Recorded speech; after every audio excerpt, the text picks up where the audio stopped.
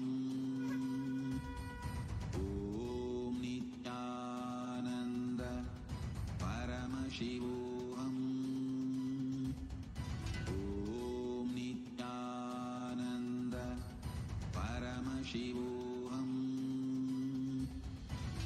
Om Nithyananda Paramashivoham. Om Nithyananda Paramashivoham. Om Nithyananda Paramashivoham. Om Nithyananda Paramashivoham. Now, what? Yes. Now, what will really fulfill you?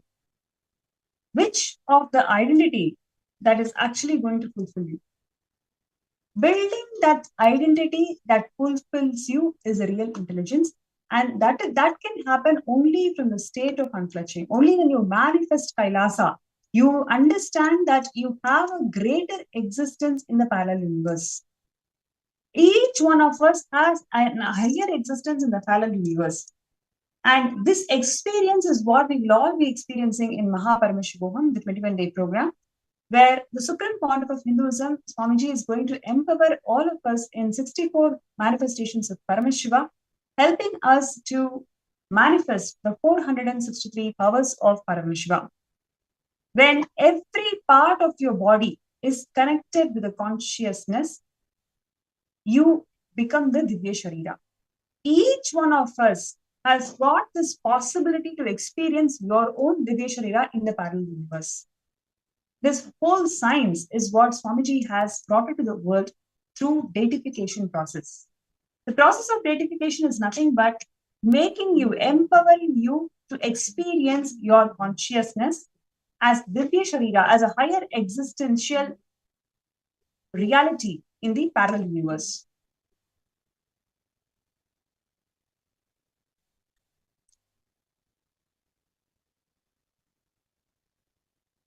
This whole science, Swamiji has brought it to all of us by reviving these ancient sacred secrets from Sanatana Hindu Dharma, the science of deification.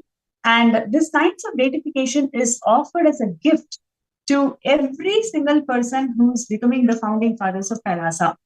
If you are becoming a founding father of Kailasa, you are deified. You heard it right. You can be deified, where you can experience your higher existence in Shivaloka, in all the Kailasa's temples, for eternity in the presence of Swamiji. So, to understand more details about what is the deification process and how do we experience ourselves in this higher dimensions, let's watch a small video where the entire science that Swamiji has revived to make to make people experience their higher realities in parallel universes is explained so beautifully. So let's watch the video.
Ever since the dawn of time, man has sought eternal existence, immortality.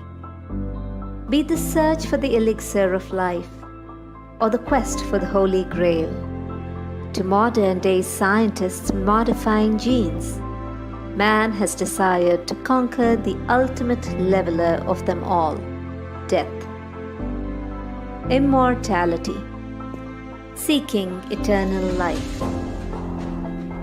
In today's world, the answer is to have a wax statue in Madame Tussauds, or a star on the Hollywood Walk of Fame, or to establish a charitable foundation such as the Rockefeller Foundation or the Bill and Melinda Gates Foundation. For most, this quest for immortality is expressed via biology, the instinct to pass on our genes through our children long after our body dies. Various ancient cultures have searched for immortality in different ways. One of the most well-known quests was deep in the massive pyramids of Egypt by the kings and the queens of ancient Egypt, the pharaohs. The civilization explored the science of preserving their bodies through mummification and created large pyramids as mausoleums to their greatness. Mummification involved embalming the bodies and packing them with sawdust and rags, sealing the open cuts with wax, and then wrapping them with linen bandages. The ancient Egyptians' art of mummification was not with the mere aim to preserve their bodies, but an attempt to achieve immortality itself. Mummification was, however, a primitive level understanding of this science of immortalization. The modern scientific quest for eternal existence is unraveling as being able to live in a computer simulation and link your mind to millions of others, achieving unlimited intelligence. An international collaboration led by researchers at UC Berkeley and the US Institute of Molecular Manufacturing has published an analysis predicting that nanotechnology breakthroughs are inevitably leading us to develop a human brain cloud interface. It is Sanatana Hindu Dharma which gave the most precise way of immortalization in the profound science of deification, the science of Divya Sharira. Amritasya Putra, you are sons of immortality. You are, by your very nature, immortal. There is no need to achieve it. There is no need to achieve it. The immortals, Chiranjeevis, mentioned in Sanatana Hinduism are Prahlada, Markandeya, Hanuman, Ashwatthama. Immortalization by deifying is the most evolved science of immortality. When we seek immortality, we seek to live forever in our highest experiences. Our highest existence is not the body, not the mind, not our riches, our name and fame, not even just our genes and our children. We are beings, and our highest experience is one of merging with and being established in the deep connection to consciousness, to Paramashivoham. Deifying creates an eternal identity, Divya Sharira, which dwells in this highest, most ecstatic state of existence, which we glimpse in embodied states as Bhava Samadhi.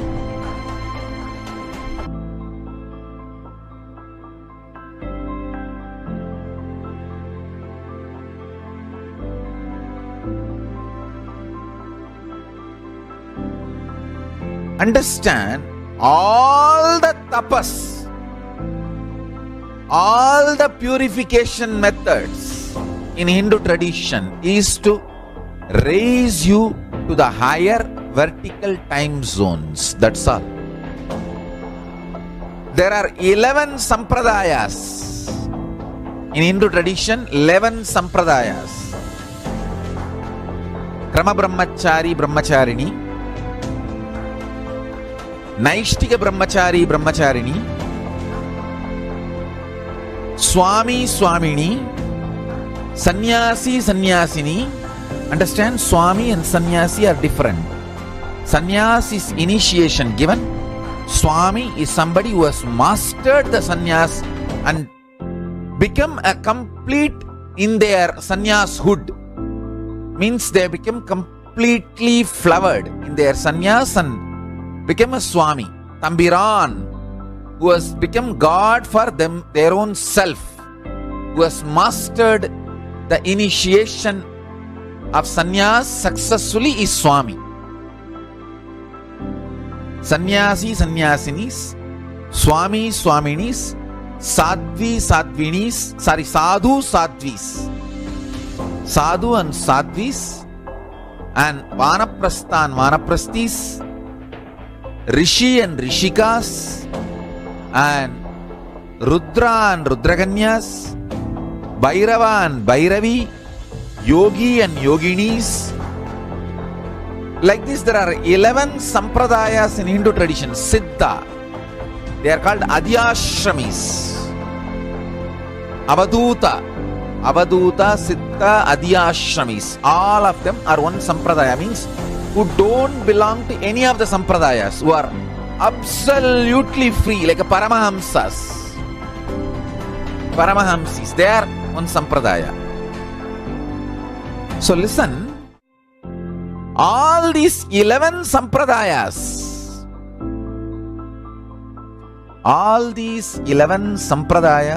and their practices are for this one purpose: raising yourself to the higher and higher vertical time zones. From Bhumandala, Bhava, Suva, Tapa, Satya, and Kailasa.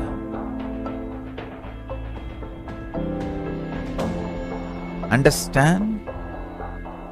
All the action, thought current you do, which pushes you into the lower time zones, Atala, Vitala, Sutala, Talatala, Patala.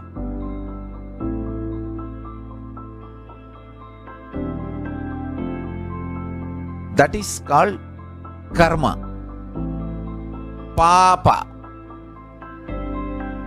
All the actions and thought currents you enjoy, which raises you in the vertical time zone, Bhuva, Suva, Tapa, Satya, Vaikunta, Kailasa, all this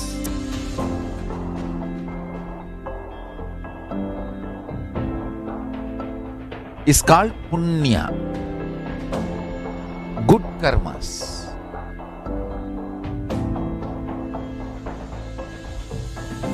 Each powerful cognition raises your existence into vertical time zone. Intense golden light and all the gods, goddesses, the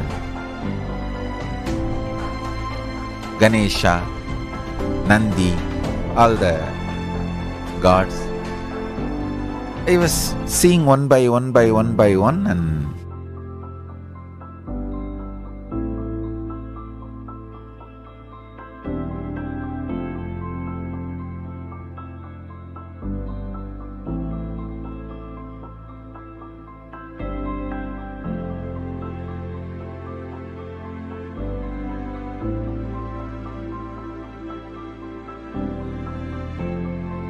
saw the Brahma and Vishnu, ultimately Parashakti sitting in the lap of Paramashiva with his Vishwarupa, 50 hands and 25 heads.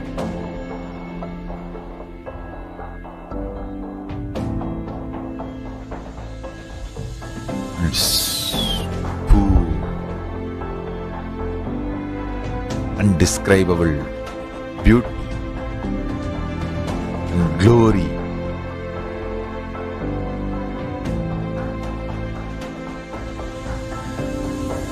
Only when I deeply looked into the face of Paramashiva, I saw it is Arunagiri Yogeshwara.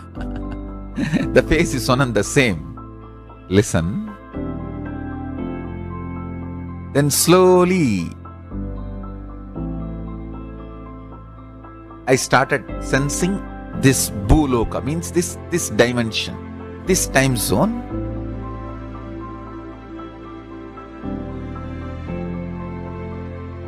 Then I slowly settled down. I started understanding that I'm enjoying his beautiful form, the chest.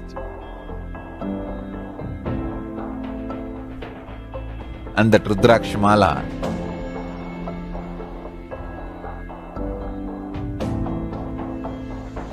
I was in that extreme ecstasy.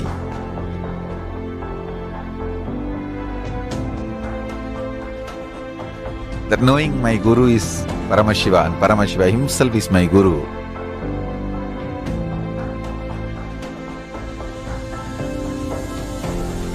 And slowly I'm settling down from that vertical time zone to this time zone. Very smooth landing. And he just hugged me to give a smooth landing without any shock. I could see that. The first time I realized the static matter and vibrant energy and strategic existence has no border. There's no boundary. Because I saw there's no boundary between me, him and Kailasa. Who is Paramashiva? He is my Guru and he is me. There is no border. It's just one and the same. That powerful cognition just clicked with such strength and it became reality.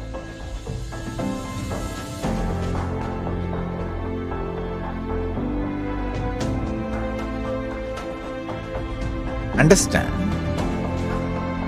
Whenever these powerful cognitions click in your system, you experience Kailash time zone. Whenever the Kailash time zone is sealed into you, those powerful cognitions become your reality. It is like vice versa, both. That can be brought and inserted into you and you can be taken and given the experience there.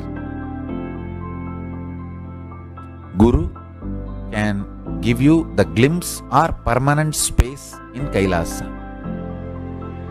It is just geometrical. Means your pi can be just shrunk or expanded. If it is shrunk, it goes to Patala, lower time zones. If it can be expanded, if it is expanded, it goes to higher time zone. Whenever I initiate you, I expand your pi. So you just enter into higher time zones, vertical time zones. And you go and experience Bhur, Bhuva, Suva, Tapa, Satya, Vaikunta, ultimately Kailasa.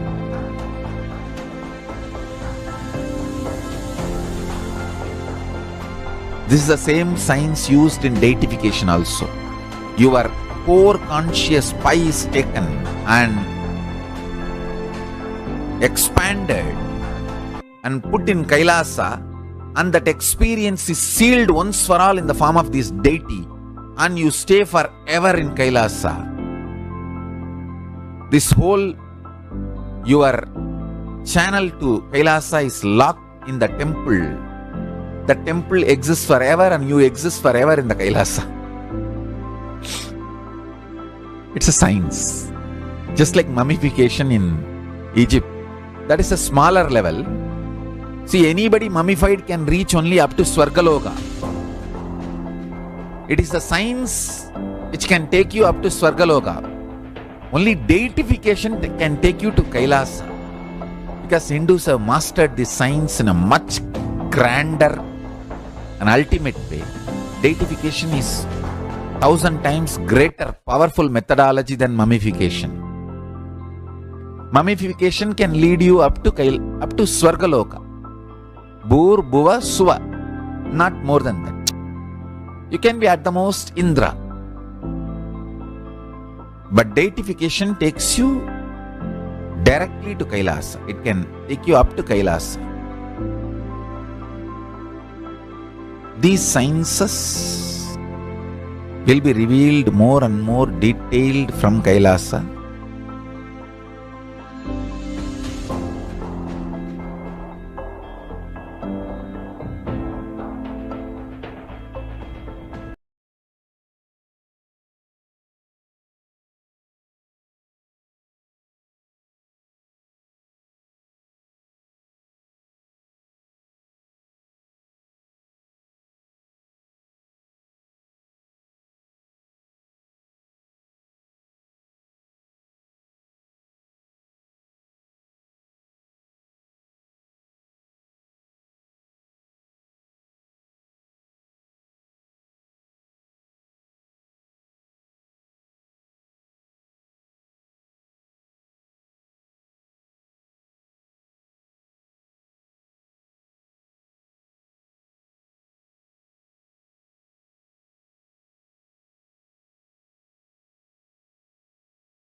Yes, this entire science of deification that the Supreme Pontiff of Hinduism has given birth is now offered as a gift to one and all. If you are the founding father of Kailasa, you are part of Sarvanyapita, then you have this wonderful gift from the Supreme Pontiff of Hinduism to become deified. This entire science, Swamiji has made it happen. So where literally each of the Yajamans meaning the one who become the founding father of Kailasa, they are called as Yajamans, and each of the Yajamans, they will be deified. Particular stone will be taken, the type of the stone will be chosen as per the gender of the Yajaman, and it will be precisely carved to such precision where, sorry for the confusion. And each of these ones will be particular stone will be the type of the stone will be chosen as per the gender of the one and to be precise carved.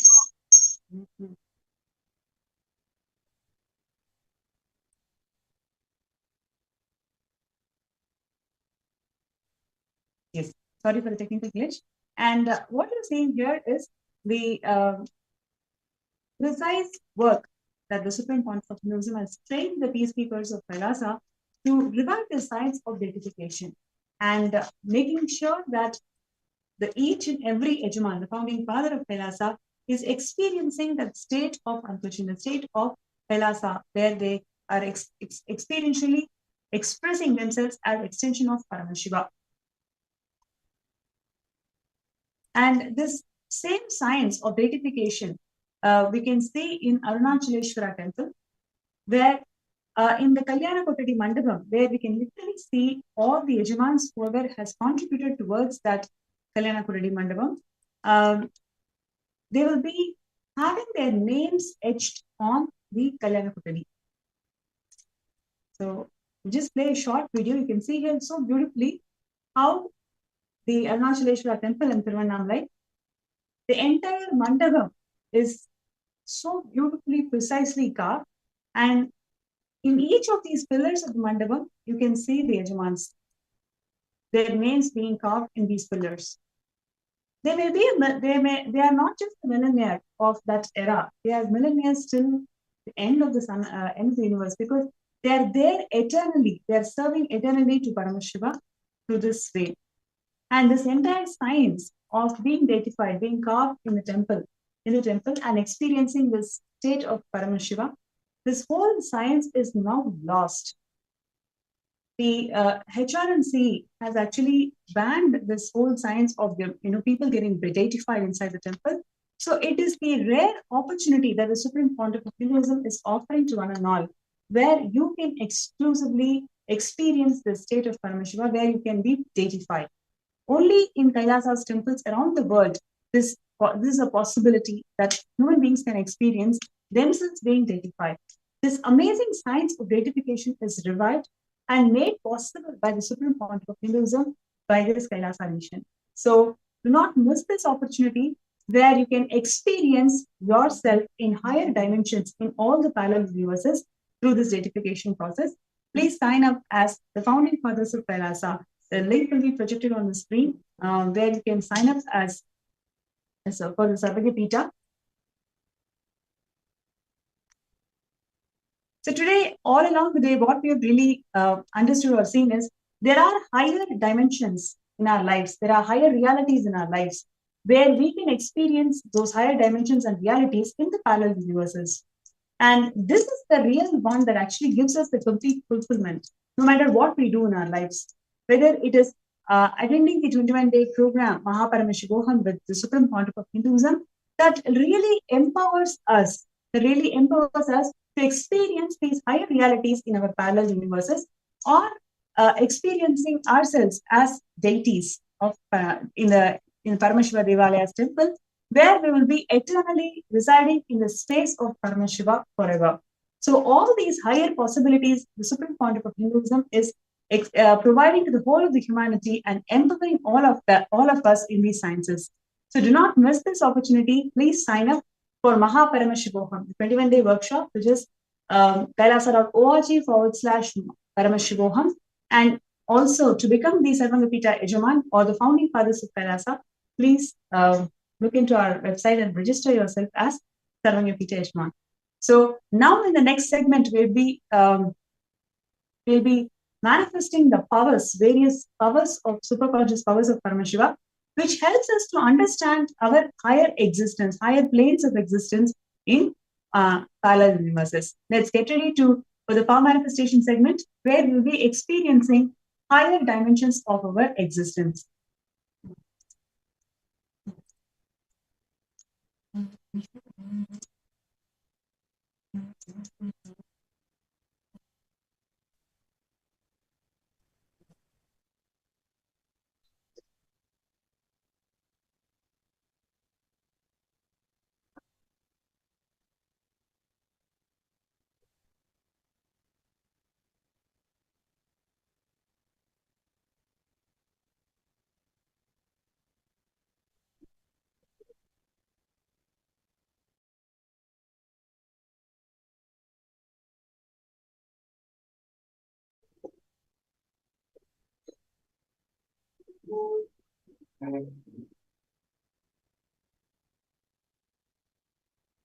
Nithyananda.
Nithyananda.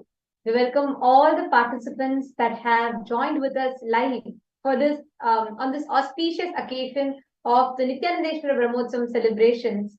And today we're all going to be having the darshan of Kailasanathar. And so far we have been preparing for it. We have been understanding who is Kailasanathar, the significance, and most importantly, we understood the science of unclutching, where Swamiji has explained about how one can go beyond our human emotions, our basic struggles, thoughts, thought currents, depression, mental stress, etc., by this profound science called unclutching, which is Swamiji's unique contribution to humanity.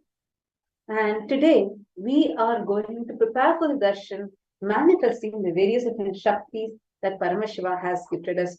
How many of you saw the demonstration of powers right in the beginning of the program? How many of you enjoyed it?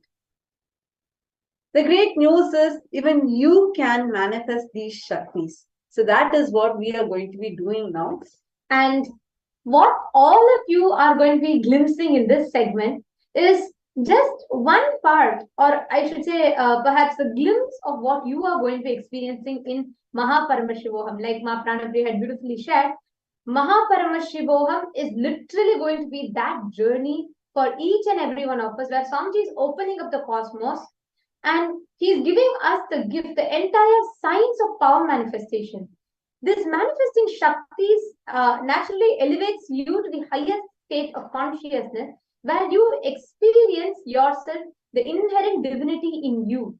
And Paramashivoham is all about giving you the key to access one of the most precious resource inside of you, which is Paramashiva. And that is what Swami is going to be giving all of us in Paramashivoham. Anybody that is interested, you really feel like, yes, I want to be, and Swamiji, I may have obstacles, but I am really inspired. When I listen to this, I really feel like I should not miss Paramashivoham. Go ahead and you can sign up to the links that we have projected. It will also be posted in the comment section. We'll be projecting the links for all of you. You can sign up in the link that will be projected if you would like to be part of Paramashivoham.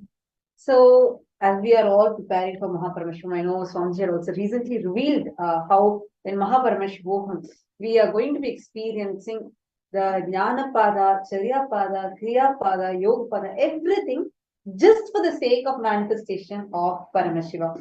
So now we are going to be experiencing small glimpses of what all other powers we are going to be experiencing in Paramashivoham. So what's the first power we are going to be manifesting today? So today, Kailasanathar, the deity being Kailasanathar, this form of Paramashiva, as Swamiji described earlier, this form of Paramashiva is a form where he manifests as Kailasanathar, like where he manifests the entire Kailasa with all the Saptarishis, then Yaksha, Rakshasa, Kinnara, Gimburuda, the entire Kailasa ecosystem sits with Paramashiva and they all manifest. And so Paramashiva beautifully sits as Kailasanathar with Devi on his lap. And this form represents the entire, like Swamiji said, this is literally the Kailash courtyard. This is how the courtyard scene is in Kailasa, with all the gods and goddesses and with Paramashiva sitting and making jokes and having a very intimate space with them. So this deity today, we are going to be glimpsing the powers that Swamiji had blessed the entire humanity with in the courtyard sessions.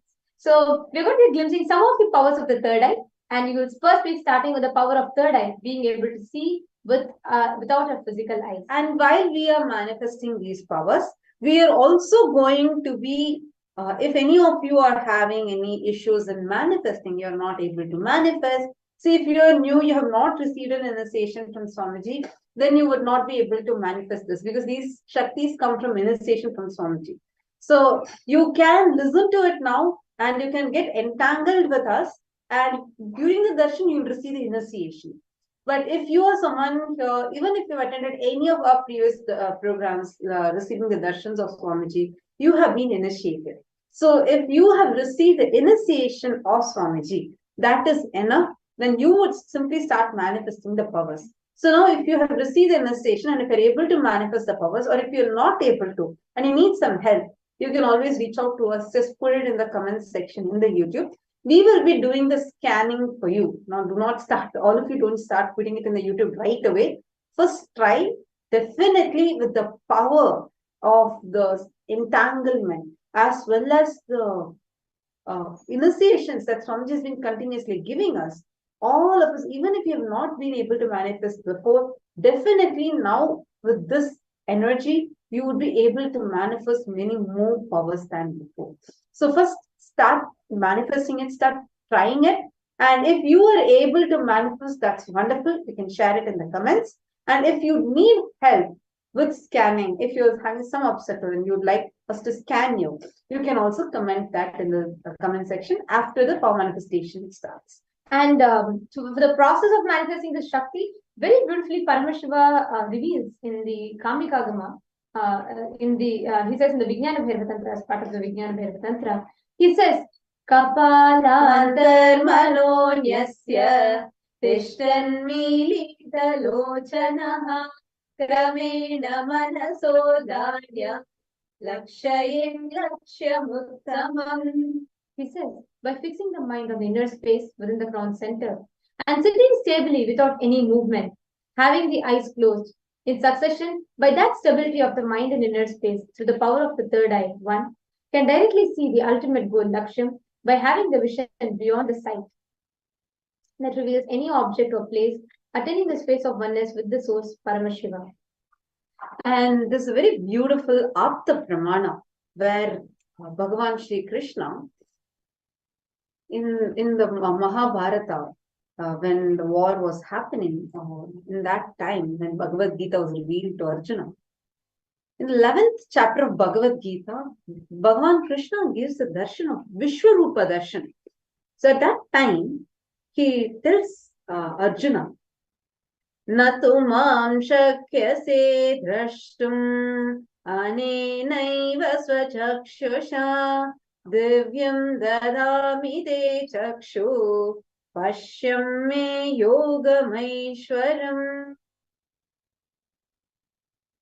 He says, but you cannot see my cosmic form with these physical eyes of yours.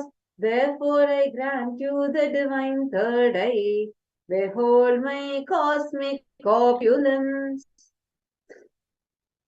Swamiji very beautifully plays the Leela of this Shakti, where at the age of 12, Swamiji had manifested, Swamiji had experienced the state of enlightenment to show the humanity what lays possible within man.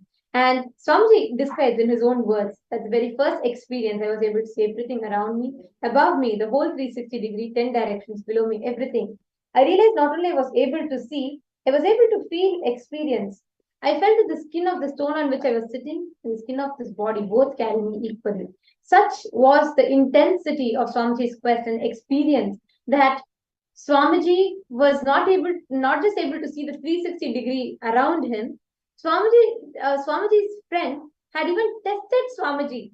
And as a young boy, when Swamiji was playfully meditating and when he had this experience of 360 degree vision, Swamiji's friend tried to test him. And when asked, what is behind you, Swamiji was able to tell precisely what exactly was the coin that the friend was holding behind. And that left the friend completely baffled. And he literally, because can you imagine a 12-year-old boy playing with these extraordinary Shaktis? And today, this very science Swamiji is gifting to the whole of humanity. And the best part is, this is the greatest benefit that humanity can have, because even visually impaired people, born blind children, who have lost the hope of vision in their life, have been able to see through the third eye, and they have been able to benefit from this extraordinary science. That's so beautiful, actually. I remember how so many, you met with them, right? The children that were born blind, and just through the initiation of third eye, how they were able to manifest these extraordinary Shaktis. So how many of you are excited to manifest these Shaktis today? Please leave a comment in the comment section. So, Nithyananda, now, when we prepare for this manifestation, what is actually required? Do we need to have some, do we have some prerequisite for this? Like, is there something that we should have been doing, like some tapas, or I should have been doing maybe some meditations, or like I should be having my full focus? is there something that is a prerequisite? Actually, for that this? is you having to know any techniques. It's not dependent on you having to know, do any process, any penance, any efforts from your side, because this is a science. It's a legitimate science. So this can be replicated to anybody, irrespective of their anything, irrespective of their backgrounds, their seeking, their race, nationality, gender. Nothing matters. All that is needed is, somebody says, right? Like everyone with a head has a third eye. So all you need to do is just come. You just need to be available with a head, and then that's it. And the rest is taken care by Swamiji himself. So that is what is Paramashiva reveals as Shakti, where an avatar can awaken this extraordinary potential in you, and you can manifest this powers by yourself without any efforts or anything, just through the grace of the avatar. From which age you started manifesting powers? I think from the age of 14, 13, 13 of 13. I think 13. Wow. This so young and just sitting at the presence of, I think when you were 12 itself, because 2014 Swamiji had initiated us. So okay, so the age of 13 he started manifesting the power just through Swamiji's initiation. So today all of us, understand, you might be any age, all you need is just Swamiji's initiation and you would be able to manifest these Shaktis. So now let's enter into the manifestation. We will now be taking you all through the levels to manifest third eye. So first you will have to tie your eyes, and please put eye bands, tie your eyes.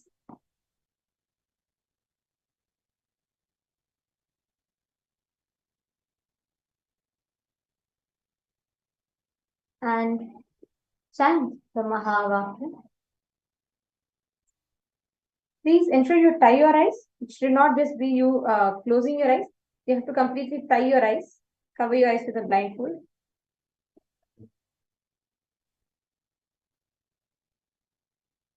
Yes. So if all of you are ready, just settle down and make sure there's no light entering inside your eyes. We are going to be entering into the process. Now sit with your head, neck and spine in a straight line. Make sure your eyes are completely closed and no light should enter inside your eyes. Now, breathe in and breathe out deeply and slowly.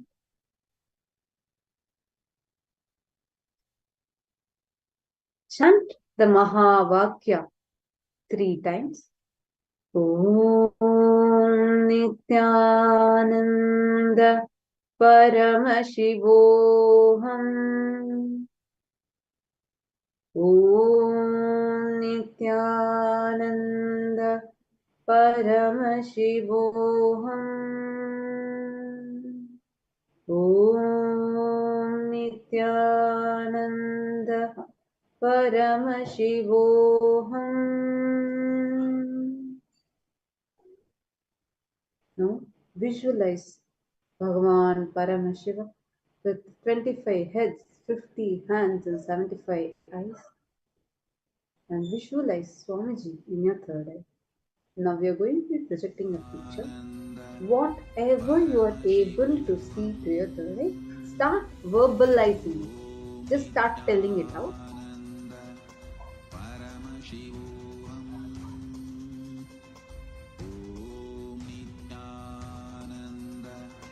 Paramashivoham. Om Nithyananda Paramashivoham.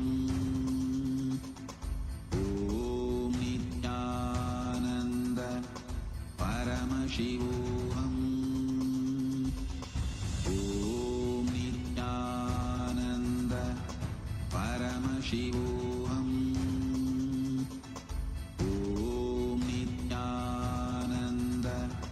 Paramashivoham. Om Nithyananda Paramashivoham. Om Nithyananda Paramashivoham. Om